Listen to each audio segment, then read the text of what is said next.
அருண் அந்த கேட்ல ஏறு. சீக்கிரம் சீக்கிரம். எங்கடா ஓட? யோ சீக்கிரம் வாங்க.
சந்தோஷ் சார் என்னாச்சு? ஹலோ சார், அது யார் நீங்க? இங்க வாங்க. வா. வணக்கம் சார். யார் நீங்க? வந்த உடனே நேரா அக்யூஸ்ட் கிட்ட போய் பேசிட்டு இருக்கீங்க. சார் என் பேர் ஹரி, கேட்டரிங் பிசினஸ் பண்றேன். சந்தோஷ் என் நெய்பர், அவன் என் கூட தான் சார் ஒர்க் பண்றான். இவங்க சந்தோஷோட வைஃப் பவித்ரா. சார் என்ன சார் பிரச்சனை? எதுக்கு சார் அவனை அரெஸ்ட் பண்ணி வச்சிருக்கீங்க? சார், அவனை நாங்க ட்ரக்ஸ் கேஸ்ல பிடிச்சிருக்கோம் சார். என்ன பவி?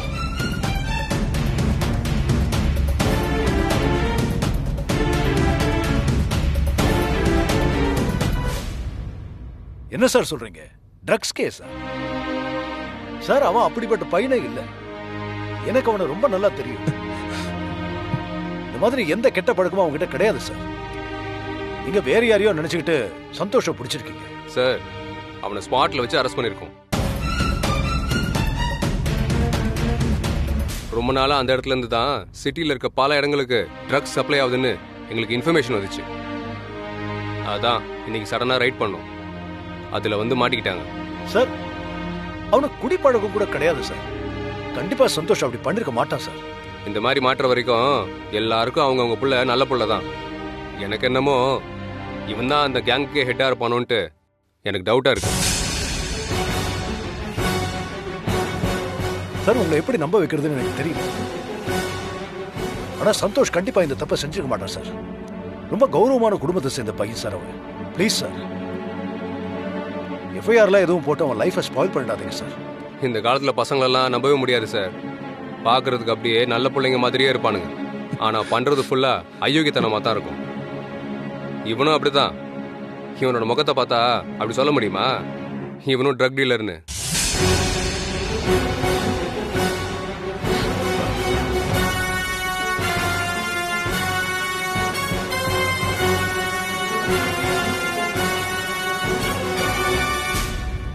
இன்னைக்கு சிட்டியில் இருக்கிற காலேஜ் பசங்க, வேலைக்கு போறவங்க, பள்ளிக்கூடத்துக்கு போற பசங்களை கூட விட்டு வைக்கல சார். இவங்க எல்லாரையும் போதைக்கு அடிமையாக்கி வச்சிருக்காங்க சார்.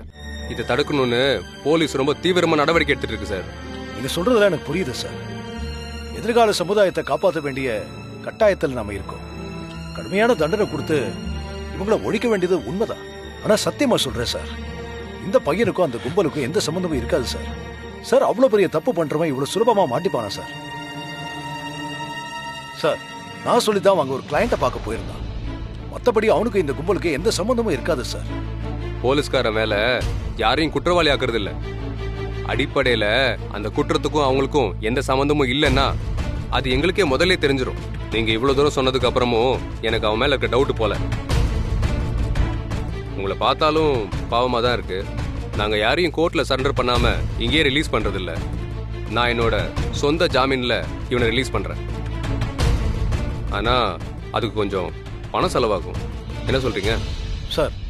எவ்வளவு செலவானாலும் பரவாயில்ல சார், நான் கொடுக்குறேன் சார். அப்ப சரி. ஏட்டையா சார், அந்த பையன்கிட்ட ஃபுல் டீட்டெயில் வாங்கிட்டு அவன் ஒய்ஃப் கிட்டயும் சார் கிட்டயும் ஃபிட்னஸ் வாங்கிட்டு அனுப்பிடு. சரி சார். சார் இப்படி வாங்க.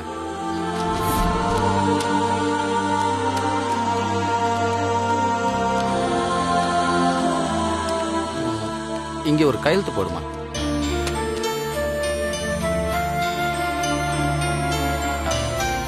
சார் நீங்களும் போடுங்க. பார்க்க மகாலட்சுமி மாதிரி இருக்கமா.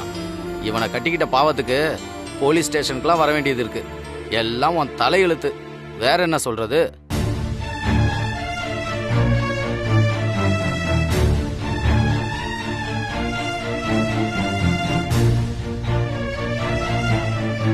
டேய் வாடா, உன்னதாண்டா வா.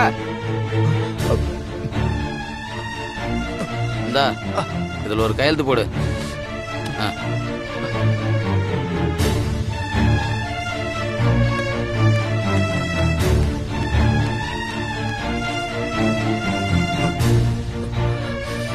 வெளியூருக்கு எதுவும் போகக்கூடாது.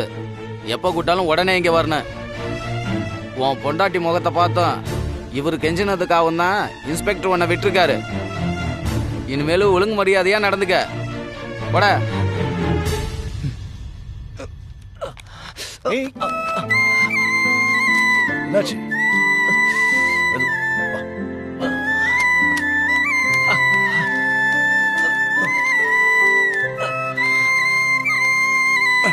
பாத்து மெதுவா வா.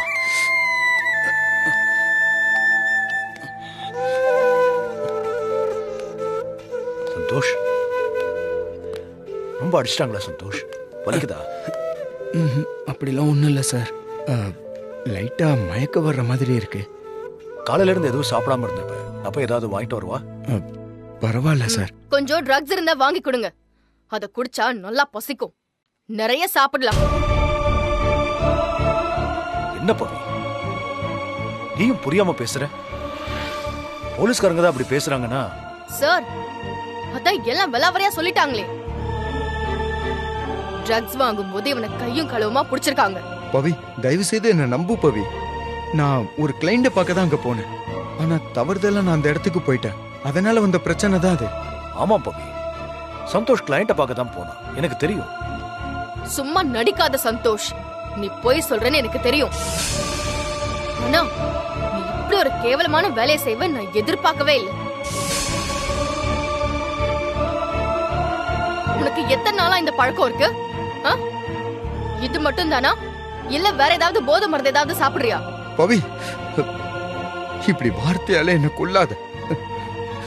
இது முழுக்க முழுக்க ஒரு மிஸ் அண்டர்ஸ்டாண்டிங்ல நடந்தது பவி. ஆமாமா, மிஸ் அண்டர்ஸ்டாண்டிங் தான். நான் தான் இவ்வளவு நாள் உன்னை மிஸ் அண்டர்ஸ்டாண்ட் பண்ணிக்கிட்டேன். நீ இவ்ளோ கீழ்த்தரமா இருப்பேன்னு நான் கொஞ்சம் கூட நினைக்கல. குடும்பத்தை பத்தி கொஞ்சமாவது நினைச்சு பாத்தியா? அப்படி நினைச்சிருந்தா உன் புத்தி இப்படி எல்லாம் போகுமா? பவி, சந்தோஷ பத்தி நான் உனக்கு சொல்ல வேண்டியது இல்லை. அவன் இந்த மாதிரி தப்பெல்லாம் எப்பவுமே செய்ய மாட்டான். சார், அவன் உங்களை அப்படி நம்ப வச்சிருக்கான் சார். அதான் எல்லாமே போலீஸ் தெளிவா சொல்லிட்டாங்களே. பல நாள் திருடன் ஒரு நாள் மாட்டு வாங்குற மாதிரி இன்னைக்கு இவன் மாட்டிருக்கான். இந்த விஷயம் எல்லாம் மட்டும் அத்தைக்கு தெரிஞ்சா என்ன ஆகும்னு தெரியுமா? உயிரே விட்டுருவாங்க சார். பவி பயப்படாத, நான் ஒன்னும் சொல்ல மாட்டேன். அவங்க மேல உனக்கு வேணா அக்கறை இல்லாம இருக்கலாம், ஆனா எனக்கு நிறையவே இருக்கு. அவங்களுக்காக தான் நான் இங்க வந்து உன்னை வெளியவே எடுத்தேன்.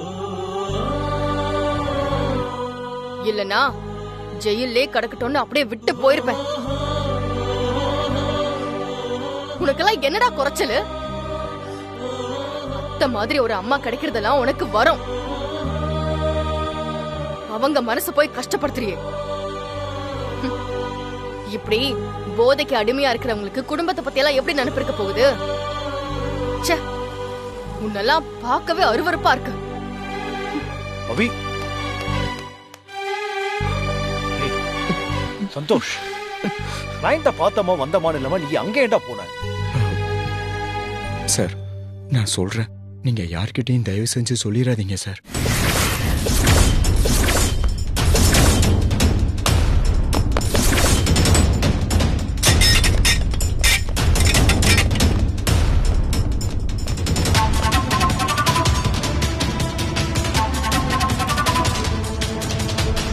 சந்தோஷ், நீ போலீஸ் கிட்ட உண்மையை சொல்லாம இருந்து அவனை காப்பாத்திருக்க. சரி, இங்க பவி உன்னை தப்பா நினைச்சுக்கிட்டு திட்டுறா.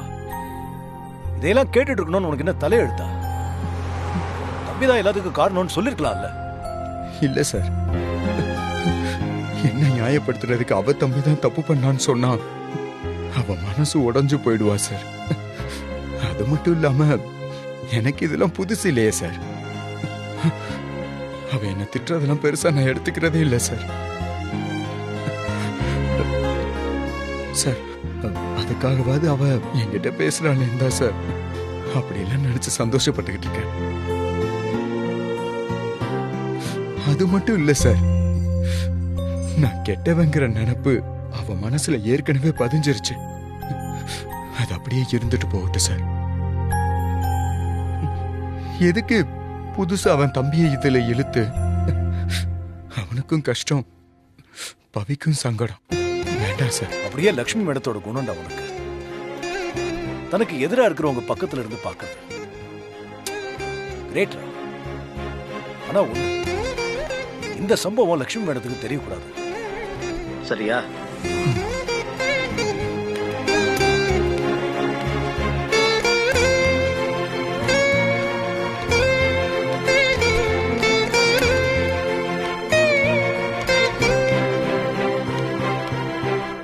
சந்தோஷ், பின்னாடி போய் உட்காரு. சார், டேய், போடா. பரவாயில்ல. போ, போடா.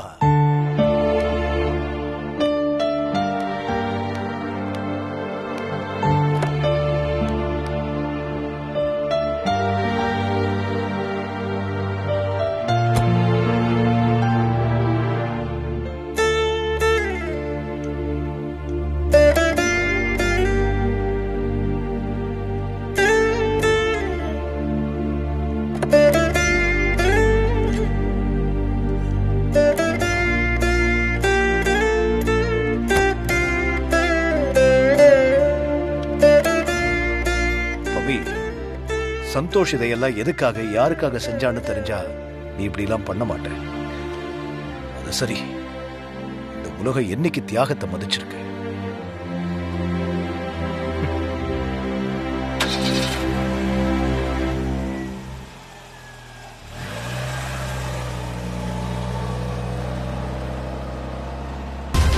என்ன காரியம் பண்ணிருக்க? குடும்பத்து பேரே கெடுத்துட்டியடா.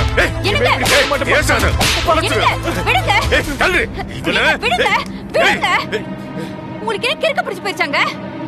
தோளுக்கு மேல வளர்ந்த புள்ளி இப்படி அடிச்சிட்டு இருக்கீங்க.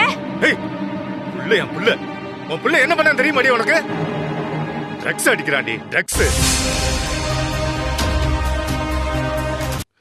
கொஞ்ச நாளாவே இவன் மேல எனக்கு சந்தேகமாவே இருந்துச்சு. இவன் நடவடிக்கை எதுவுமே சரியில்லை. கண்ட கண்ட நேரத்துல வெளியே போறான். எங்கடா போறான்னு கேட்டா ஒழுங்கா பதிலும் சொல்ல மாட்டேங்கிறான். இன்னைக்கு இவன் ரூம திறந்து பார்த்தேன். பாரு, இந்த கன்றாவி எல்லாம் பாரு.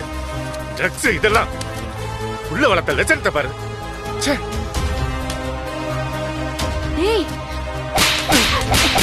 என்னடா இதெல்லாம்? நம்ம வம்சத்துல யாரும் சாராய் கடப்பக்க கூட போனதில்ல. நீ என்னடானா இவ்வளவு பெரிய அயோக்கியத்தனம் பண்ணிட்டு வந்திருக்க? உன்னை அது மட்டும் இல்லடி, இன்னைக்கு ட்ரக்ஸ் வாங்க போன இடத்துல இவன் போலீஸ்ல மாட்டிருப்பான். தெய்வம் மாதிரி வந்து நம்ம மாப்பிள்ள தான் இவனை காப்பாத்திருக்காரு. என்னங்க சொல்றீங்க? ஆமாண்டி, ஏதோ வேலை விஷயமா போனவரு இவன் ட்ரக்ஸ் வாங்குறத பார்த்துட்டு இவன் பின்னாலே போயிருக்காரு. அவர் இவனை கூப்பிட்டதுக்கு இவன் வரமாட்டேன்னு அவர் திட்டிருக்கான். அப்ப போலீஸ் வந்ததும் இவனை தப்பிக்க வச்சுட்டு அவர் போலீஸ்ல மாட்டிருக்காரு. ஏற்கனவே பவி மாப்பிள்ள மேல செம்ம கோவத்துல இருக்கா.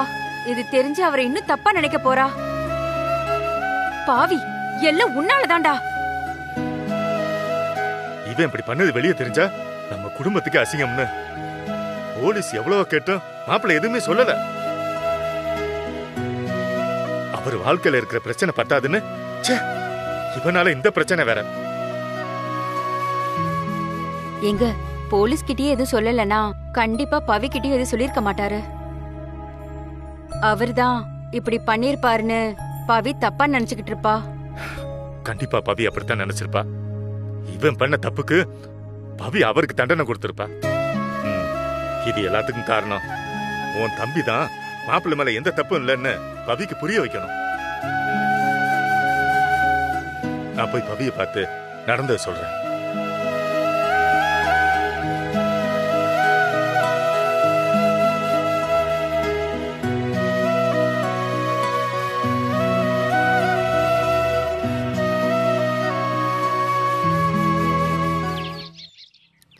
ஆமாம்மா, உன் அப்பார்ட்மெண்ட் கீழே தான் இருக்கேன். கொஞ்சம் வாமா, உங்ககிட்ட பேசணும். அப்பா மேல வாங்கப்பா. இல்லம்மா, நீ இங்கே வா, உங்ககிட்ட நான் நேரில் பேசுறேன். சரி இருங்கப்பா, வரேன்.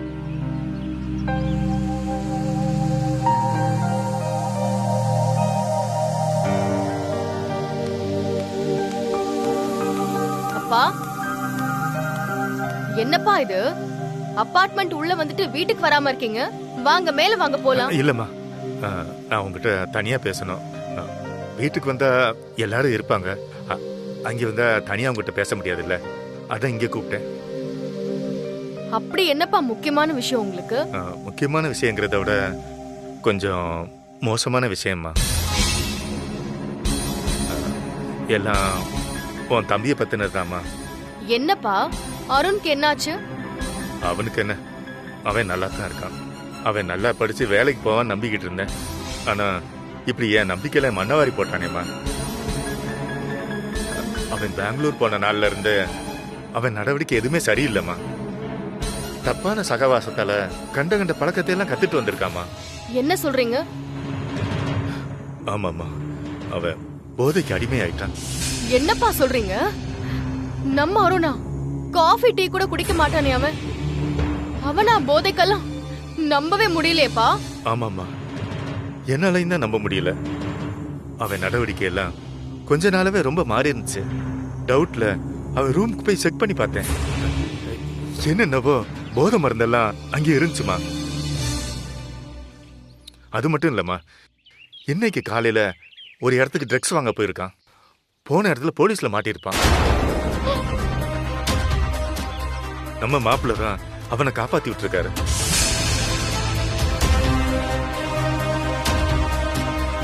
அப்பதான் எதிர்பாராத விதமா அவர் ட்ரக்ஸ் வாங்க வந்ததா போலீஸ் அவரை அரெஸ்ட் பண்ணிருக்காங்கம்மா. மாப்பிள்ள மட்டும் இல்லைன்னா இந்நேரம் உன் தம்பி ஜெயில இருந்திருப்பாமா. நம்ம குடும்ப மானம் நடுத்தருக்கு வந்திருக்கும். தெய்வம் மாதிரி வந்து மாப்பிள்ள தாமா நம்ம குடும்பத்தை காப்பாத்திருக்காரு. இப்படி ஒரு நல்ல மனுஷனை தான் நாம தப்பா புரிஞ்சுக்கிட்டு இருக்கோம். நீ கூட அவரை போலீஸ் ஸ்டேஷன்ல பார்த்ததும் தப்பா தானே நினைச்சிருப்ப. சில நேரத்துல நம்ம கூட இருக்கிறவங்கள நாம சரியா புரிஞ்சுக்கிறது இல்லம்மா. உன் தம்பி இப்படி எல்லாம் பண்ணுவான்னு நாம நினைச்சமா சொல்லு. அப்படித்தாமா மாப்பிள்ளையும் அவர் பக்கம் இருக்கிற நியாயத்தை நாம புரிஞ்சுக்கவே இல்லம்மா. இந்த பிரச்சனையில மாப்பிள்ளை நல்லது பண்ண போய் கெட்ட பேர் வாங்கியிருக்காருன்னு நமக்கு தெரிஞ்சு போச்சுமா. இப்படிப்பட்டவராமா உனக்கு துரோகம் செஞ்சிருப்பாரு. பவி, மாப்பிள்ளை மேல இது நாள் வரைக்கும் நான் வச்சிருந்த அபிப்பிராயம் இன்னைக்கு மாறிடுச்சுமா. உனக்கும் கூடிய சீக்கிரமே அது மாறும்னு எனக்கு நம்பிக்கை இருக்குமா.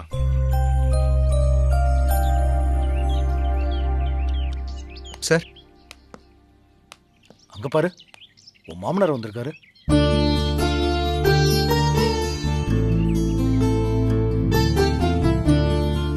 ஏய், பவியும் கூட தான் இருக்கா.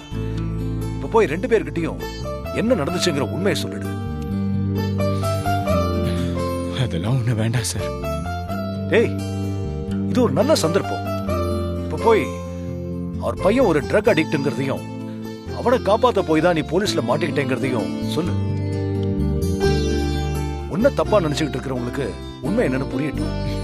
சார் பாருங்க, அவரே பவியை தனியா கூட்டிட்டு வந்து பேசிக்கிட்டு இருக்காரு. இப்ப போய் உங்க பையன் தப்பு பண்ணிட்டு இருக்கான்னு சொன்னா அவர் எப்படி சார் ஏத்துப்பாரு? என்ன நியாயப்படுத்தி நான் பொய் சொல்றேன் தானே அவர் நினைப்பாரு. விடுங்க சார், காலம் எல்லாத்துக்கும் பதில் சொல்லும். அதை யாரையும் ஏமாத்த முடியாது.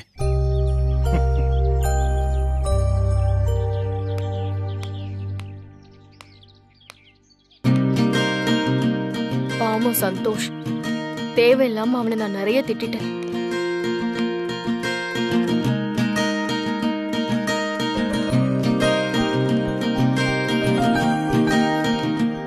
இதோ எதுவும் தெரியாத மாதிரி முகத்தை வச்சுக்கிட்டு குட்டி போட்ட பூனை மாதிரி குறுக்க நெடுக்க நடந்துட்டு இருக்கான்.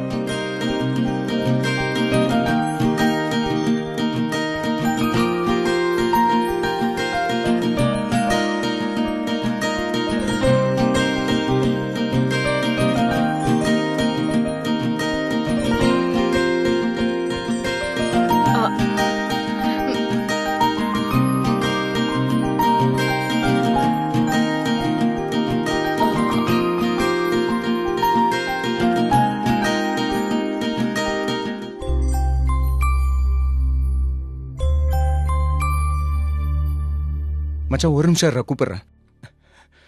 பவி